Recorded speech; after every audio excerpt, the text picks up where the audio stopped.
Jordan Peterson's now written a book called 12 Rules for Life, which offers advice like stand up straight with your shoulders back, set your house in perfect order before you criticize the world, pursue what is meaningful, not what is expedient, and do not bother children when they are skateboarding.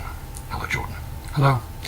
12 rules. 12 rules to guide you towards what? Happiness or something else? No, not happiness. Happiness is something that happens to you if you're fortunate, and it's a byproduct of pursuing, perhaps a fortunate byproduct of pursuing what you should pursue, and that's not happiness. It's not that. First of all, happiness doesn't tide you through periods of tragedy and betrayal and loss. So if that's the purpose of life, well, what happens when things aren't going well? What do you have then?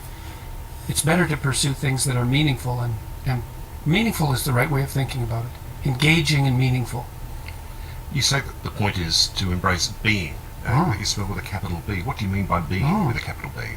Well, it's an idea that I got in part from the philosopher Heidegger, who was very interested in, I would say, construing reality in a manner that was somewhat alternative to the reigning materialist viewpoint. I mean, you live in your experience.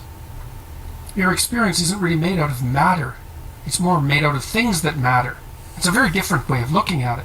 I mean, in your field of experience, you have emotions and motivations and dreams and desires and stories and goals and aims.